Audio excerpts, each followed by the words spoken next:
La historia de Palestina en el último siglo es una historia de lucha. Mientras Israel intenta borrar del mapa Palestina y eliminar la memoria y la misma existencia del pueblo palestino, hay una historia de palestinos que casi nadie recuerda. Estoy hablando de los comunistas árabes palestinos que vinieron a España a luchar contra el fascismo. Soy David Cot, presentador de Memorias Hispánicas, y hoy te explicaré la historia de 3 palestinos que tuvieron un papel en la Guerra Civil Española y ahondaré en las causas de por qué sufrieron rechazo y olvido tanto en Palestina como en la España republicana. Memorias Hispánicas. Las brigadas internacionales, formadas por voluntarios extranjeros para luchar a favor de la República, no sobrepasaron los 40.000 combatientes. De estos, Abdul Latif Ben Salem estimó que unos 800 procedían de países árabes, mientras que Andreu Castells los cifraba en 716, casi 500 de estos de Argelia y unos 200 de Marruecos. Tales voluntarios no fueron organizados en su propio batallón, lo que podía deberse a una decisión deliberada por la desconfianza de los republicanos respecto a la lealtad de los norteafricanos, tema que exploraré más adelante. La participación de combatientes de otros países árabes fue mucho más marginal. Hubo al menos 3 tunecinos, 2 iraquíes, 3 egipcios, 11 sirios, 1 libanés y 4 árabes de Arabia Saudí. De personas provenientes de Palestina hubo entre 125 y 160, pero la inmensa mayoría de estas eran judíos askenazis, no árabes palestinos, porque la inmensa mayoría de miembros del Partido Comunista de Palestina eran judíos. De combatientes árabes palestinos se han contado 2, y aparte vino un palestino que no participó como combatiente sino como propagandista. El doctor militar Jorge Jarufe a veces ha sido contado como palestino, pero en realidad era del Perú, de padres palestinos que habían emigrado ahí en el siglo XIX. Sobre Palestina hay que recordar que estuvo gobernada por el Imperio Otomano, hasta que los británicos la conquistaron y, amparados en la Sociedad de Naciones, establecieron el Mandato Británico de Palestina. En 1917 el gobierno británico hizo pública la Declaración Balfour, apoyando las pretensiones de judíos sionistas para establecer a los judíos en Palestina. Fue el primer paso que más tarde llevaría a la creación del Estado de Israel. Para 1936, 1/3 de la población de Palestina era judía, principalmente proveniente de países del centro y este de Europa. Tales tensiones provocaron la revuelta árabe de 1936-1939, que coincidió con la Guerra Civil Española y limitó así la cantidad de combatientes dispuestos a venir desde Palestina. Ali Abd al-Khalek y Fawzi Sabri Nabulsi son los únicos árabes palestinos de los que sabemos sin atisbo de duda que se unieron a las brigadas internacionales. Estos 2 palestinos formaban parte de la compañía judía Naftali Bodwin del batallón José Palafox, una compañía formada principalmente por judíos que hablaban yiddish. Lo que se conoce sobre al-Khalek y Nabulsi proviene principalmente de memorias de compañeros judíos y de prensa hebrea. Fawzi Sabri Nabulsi es descrito como un árabe de piel clara y un hombre pelirrojo de baja estatura. Ali Abd al-Khalek trabajaba en Jerusalén de panadero en un establecimiento de propietarios judíos y por eso entró en contacto con socialistas y aprendió yiddish. Después de ingresar en el Partido Comunista de Palestina en 1927, fue enviado a Moscú y formó parte del Comité Central del Partido Palestino. Camaradas judíos lo describieron en sus memorias como un orador persuasivo, un militante inteligente y capaz, que luchó contra el mandato británico y contra el nacionalismo árabe y judío. Un hombre que luchaba por la amistad entre árabes y judíos de Palestina. Al-Khalek pasó varios años en la prisión de Acre por esparcir propaganda comunista y durante mucho tiempo estuvo en huelga de hambre y prefirió estar desnudo antes que llevar el mono de los presos. La policía británica aprovechó la revuelta árabe contra los británicos y sionistas para arrestar a unos 200 miembros del Partido Comunista de Palestina. Es posible que en este contexto Al-Khalek y Nabulsi fueran arrestados y deportados, y así decidieron ir a España a luchar contra el fascismo.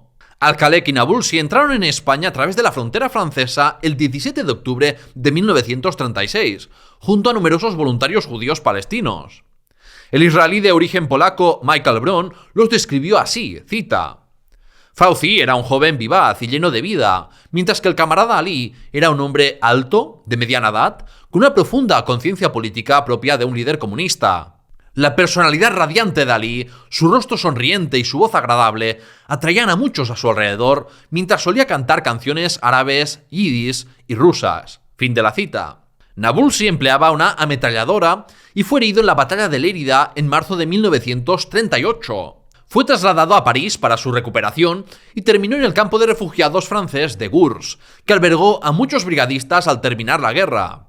El sionista israelí Yeshayahu Sakli acusó a Nabulsi en un artículo de 1986 de ser un hombre solitario que sacó un cuchillo e intentó apuñalar a un sionista al discutir sobre la situación de Palestina. Decía que se había hecho amigo suyo por haber compartido habitación de hospital durante un mes, pero que tras morir descubrió que Fawzi Sabri Nabulsi era un terrorista fundamentalista que mató a muchos judíos entre 1936 y 1938. Por eso tituló su artículo Mi amigo el terrorista. Pero Amos Levin, camarada judío de Nabulsi en la compañía Naftali Bodwin, acusó a Sakli de mentir. Decía que Nabulsi no fue ningún terrorista, sino un luchador antifascista que luchó del lado de la República y luego de la resistencia francesa contra la ocupación alemana. Habría muerto en 1948 por padecer tuberculosis. Esta información venía confirmada por la pareja de Nabulsi, la judía Sarah Schnitzer, que dio a luz a la única hija del palestino en 1941. En cuanto a Ali Abdalkalek, el 16 de febrero de 1938 su compañía se encontraba en las montañas de Sierra Quemada, en Extremadura, cuando de repente los atacaron los sublevados. Al-Khalek fue de los primeros en atacar a los fascistas, pero lo hirieron. El palestino fue trasladado a un hospital de Albacete, pero murió 2 días después en presencia de una enfermera voluntaria judía. El periodista y novelista palestino Hussein Yassin, al conocer la historia de Al-Khalek, aprovechó su jubilación en 2012 para localizar el lugar de enterramiento del combatiente palestino. Viajó a Albacete y tras numerosos intentos obtuvo la documentación que revelaba dónde estaban los restos del palestino. Su tumba estaba abandonada y sin marcar, así que Yassin pagó de su propio bolsillo la construcción de una lápida funeraria dedicada a Al-Khalek, con la inscripción en árabe que decía Ali, la historia de un hombre honesto, y en español se lee en memoria de un brigada palestino. Hussein Yassin luego escribió una novela histórica basada en la vida de Al-Khalek, que fue también traducida en español. Dejando a los dos luchadores palestinos, el otro palestino que sabemos que vino a España fue Muhammad Nahati Sidki. De él tenemos bastante información porque escribió unas memorias. Nacido en Jerusalén de un padre turco y de una madre palestina, Nahati Sidki empezó a trabajar en los años 20 en la Compañía de Correos y Telégrafos de Palestina, y allí entró en contacto con judíos socialistas. Entre 1924 y 1929 estudió en la Universidad Comunista para los Trabajadores de Oriente, dedicada a formar cuadros comunistas para Asia Central y los países árabes. Regresó a Palestina cuando se estaban produciendo disturbios en Jerusalén que dejaron a más de 200 muertos entre árabes y judíos. Tras eso, el Partido Comunista de Palestina dejó de estar tan dominado por los judíos, y Nahati Sidki entró en el comité central del partido, igual que lo hizo Al-Khalek, como vimos antes. Tras un viaje a Moscú, Muhammad fue arrestado por las autoridades coloniales británicas y pasó 2 años en prisión. Después estuvo involucrado en Francia en la publicación de una revista árabe comunista para fomentar movimientos independentistas en los países de cultura árabe. Sidki se encontraba visitando Moscú cuando estalló la Guerra Civil Española. Uno de los principales dirigentes de la Internacional Comunista propuso enviar al palestino a ayudar al Partido Comunista de España para fomentar la deserción de tropas marroquíes del bando enemigo y provocar una sublevación independentista en Marruecos que abriera un nuevo frente para los sediciosos y que los llevara a su derrota. A los 31 años y con un pasaporte falso, Nahati Sidki fue a París en agosto de 1936 y de allí, con la ayuda de militantes comunistas franceses, cruzó la frontera por Portbou. Muhammad Nahati Sidki no vino como combatiente, pero estaba entusiasmado y convencido de la importancia de su misión propagandística, que de tener éxito podría cambiar el curso de la guerra. Su breve estancia en la Barcelona revolucionaria no hizo más que contagiarle esa energía positiva, pero también allí se enfrentó a los prejuicios que serían responsables del fracaso de su misión. Describía así lo que vivió en Barcelona, cita: "De repente me encontré con un grupo de milicianos. Su jefe, creyéndome español, se acercó a mí y hablándome en español me dijo: ¿Por qué no te unes a nosotros? Sonriendo le respondí en francés con todo el entusiasmo de la juventud. Soy un voluntario árabe y he venido para defender a Damasco en Guadalajara, a Jerusalén en Córdoba, a Bagdad en Toledo, a El Cairo en Cádiz y a Tetuán en Burgos. En su rostro aparecieron señales de asombro y de alegría, y en un mal francés me dijo: ¿De verdad eres árabe? ¿Eres moro? Eso es imposible.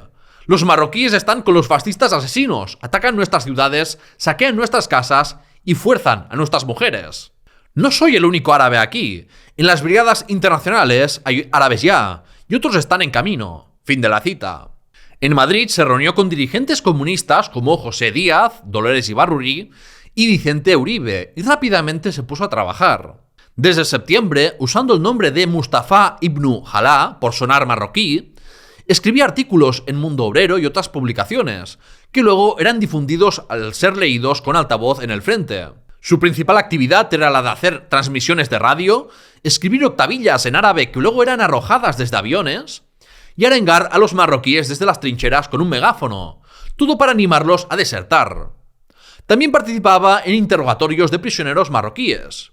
Cuando el 25 de septiembre se encontraba en el frente de Córdoba junto a brigadistas internacionales, al ver a soldados marroquíes preparándose para el combate, Najati Sidki cogió el megáfono y les dijo, cita: «Escuchad, hermanos, soy árabe como vosotros. He venido de un país árabe lejano y os aconsejo que desertéis de las filas de vuestros generales que os maltratan en vuestro propio país. Os vamos a recibir bien, pagaremos a cada uno su jornal, y al que no quiera combatir, le conduciremos de vuelta junto a los suyos, a su tierra y a su trabajo.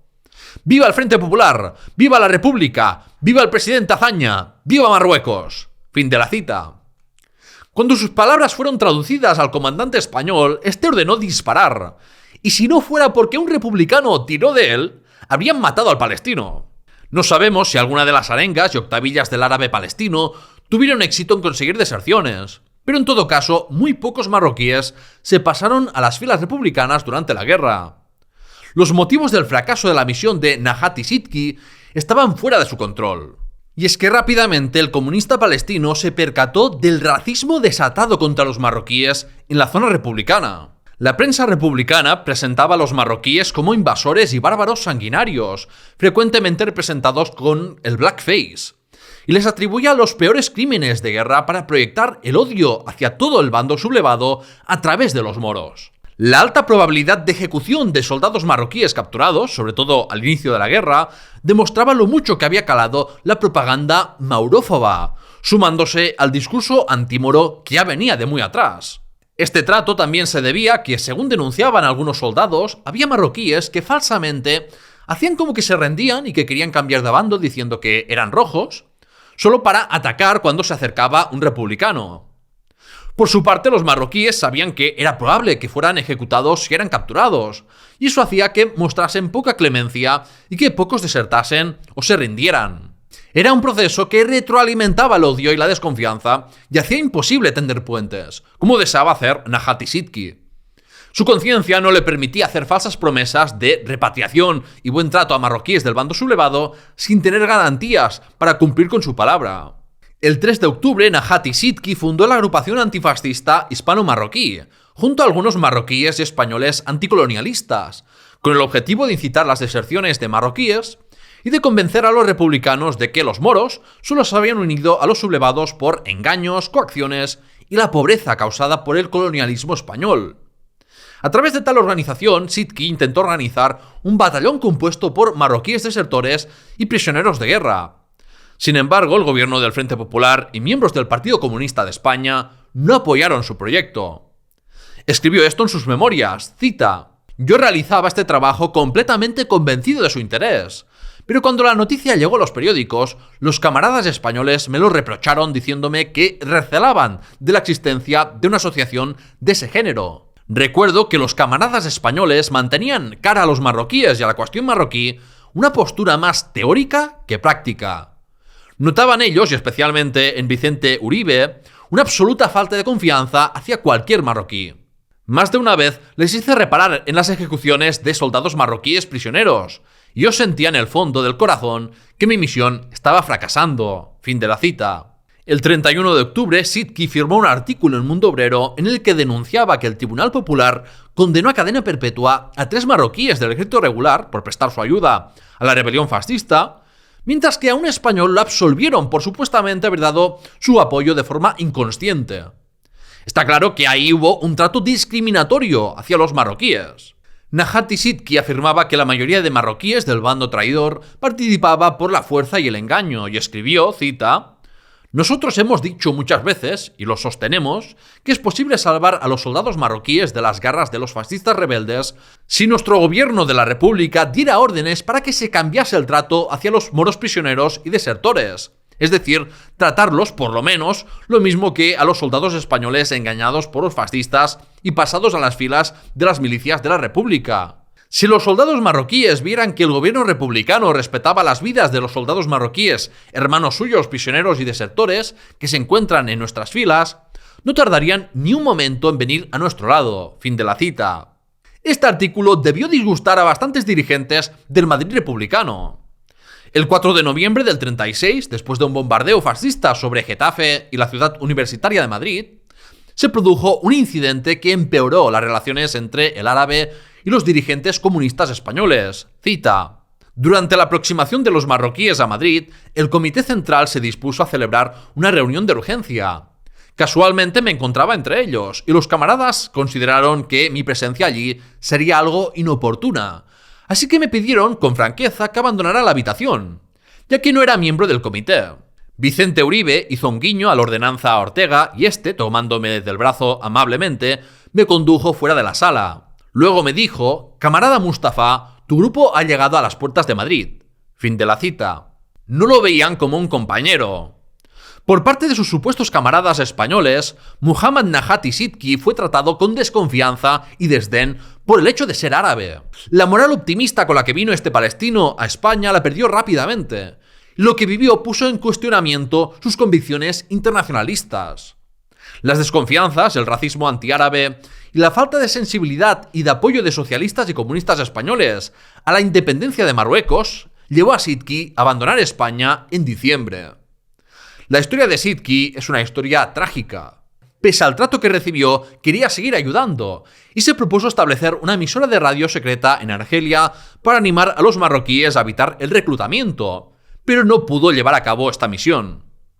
Pasó unos meses en París hasta que desde Moscú se encargaron de repatriarlo al Líbano.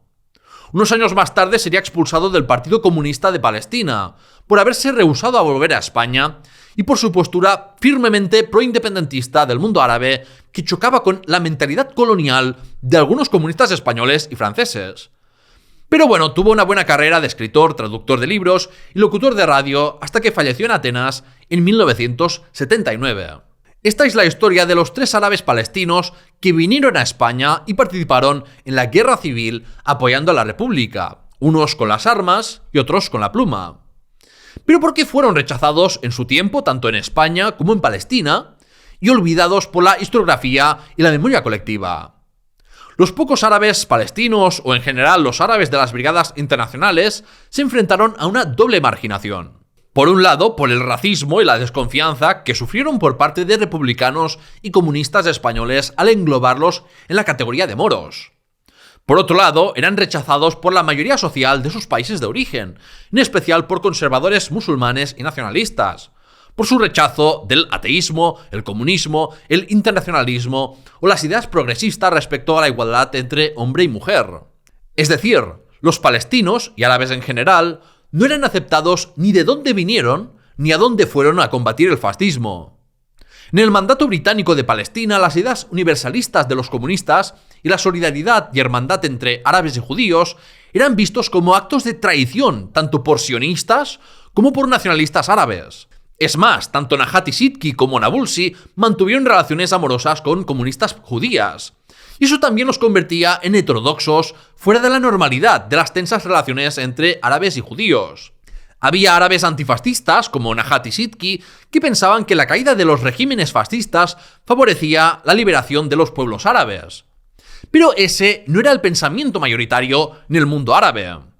La corriente predominante era la profascista, Por eso de que el enemigo de mi enemigo es mi amigo, ya que hay que recordar que los países árabes estaban sometidos al dominio colonial del Reino Unido y Francia, que presumían de ser países democráticos. Los musulmanes eran muy hostiles hacia el comunismo y la Unión Soviética por su ateísmo y destrucción del orden social tradicional y patriarcal. La prensa y opinión pública árabe-palestina se identificaba con los sublevados, mientras que los republicanos eran tildados de herejes comunistas. Además, y como también hacía a veces la propaganda franquista, el sentimiento antijudío se canalizaba culpando a los judíos del bolchevismo y de fomentar una guerra en España. Por eso, en su país, los árabes palestinos se convertían en doblemente pecadores y traidores. Al luchar al servicio de los infieles de la Internacional Comunista Soviética, y al luchar al lado de los voluntarios sionistas, franceses y británicos, los colonizadores enemigos de los árabes. Por no hablar de que abandonaron Palestina para luchar en un país extranjero cuando en esos momentos los árabes palestinos estaban luchando contra el imperialismo británico y el sionismo. A diferencia de veteranos de las potencias aliadas de la Segunda Guerra Mundial, que fueron reconocidos como héroes de guerra en su país y fuera de sus fronteras, los brigadistas internacionales fueron celebrados solo en países comunistas y tardaron mucho más en recibir reconocimiento en los países occidentales. Los judíos comunistas de la Guerra Civil Española empezaron a ser incorporados en la narrativa histórica sionista a partir de los años 70, para enlazar la lucha contra el fascismo en España con la resistencia contra los nazis. En cambio, en la narrativa nacional palestina, la participación de árabes palestinos en la Guerra Civil Española al lado de judíos no tiene cabida. Una historia de colaboración no tiene utilidad para su liberación nacional cuando son desplazados y exterminados por los judíos sionistas. Y en España, la historia de los árabes que lucharon por la República se deja en un cajón para no sacar a relucir un pasado profundamente racista contra los marroquíes, que casa muy mal con las ideas anticolonialistas e internacionalistas de la izquierda. La recuperación de la memoria de Najat y Sidki, Al-Khalek y Nabulsi nos recuerda que un camino de hermandad universalista es posible, por mucho que resurjan trágicamente los discursos nacionalistas y que muy particularmente en Palestina se haya visto lo peor de la humanidad. Si te ha gustado esta historia, dale a me gusta y suscríbete a La Historia de España, Memorias Hispánicas, en YouTube o en sus dos podcasts si eres nuevo. Puedes apoyarme en patreon.com/La Historia Hispana a cambio de acceso anticipado a todo mi contenido, aparecer en los créditos o capacidad para elegir temas de episodios para Memorias Hispánicas. De hecho, al investigar para este episodio, he recopilado ya algo de información sobre la imagen del Moro durante la Guerra Civil Española y por qué los republicanos no promovieron una insurrección independentista en Marruecos. Así que si quieres que haga un episodio sobre ello, dímelo en los comentarios y lo propondré cuando toque a los mecenas. Gracias por tu atención y ¡hasta la próxima!